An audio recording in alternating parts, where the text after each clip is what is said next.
Menteri Sekretaris Negara Prasetyo Hadi mengatakan Presiden Prabowo Subianto memberikan arahan untuk menajamkan penelitian yang bisa mengatasi problem masyarakat seperti persoalan sampah.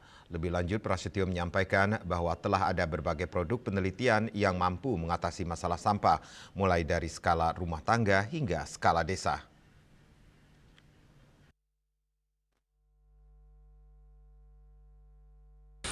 Dalam agenda rapat koordinasi dengan sejumlah pimpinan kementerian atau lembaga di Gedung Bappenas, Jakarta, Menteri Sekretaris Negara Prasetyo Hadi mengatakan Presiden Prabowo Subianto memberikan arahan untuk menajamkan penelitian yang bisa mengatasi problem masyarakat seperti persoalan sampah.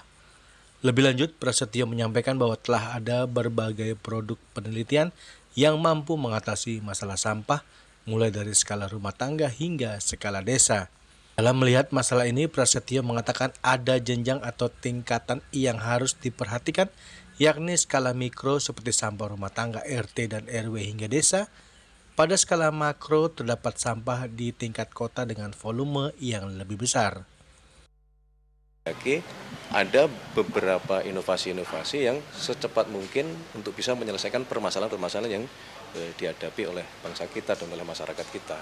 Salah satunya masalah sampah, dan tadi alhamdulillah dilaporkan sudah ada produk-produk penelitian yang itu bisa mengatasi masalah sampah untuk skala rumah tangga, bahkan sampai skala satu desa sudah ada ketemu hasil inovasinya. Yang ini kita berharap sesegera mungkin bisa diperbanyak untuk mengatasi masalah sampah kita. Yang soal sampah itu berarti soal over capacity atau sebenarnya fokusnya nanti kemana sih Pak?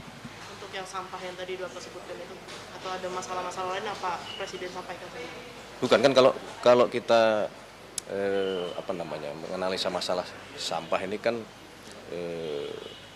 ada jenjangnya ya.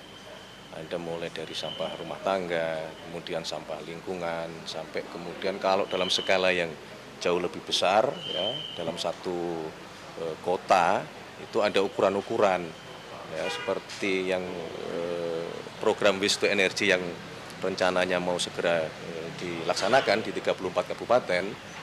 Itu adalah lokasi di mana jumlah produksi sampahnya sudah melebihi 1.000 ton satu hari. Nah, manakala skalanya sudah sebesar itu, maka jenis peralatan yang harus dibangun tentu berbeda.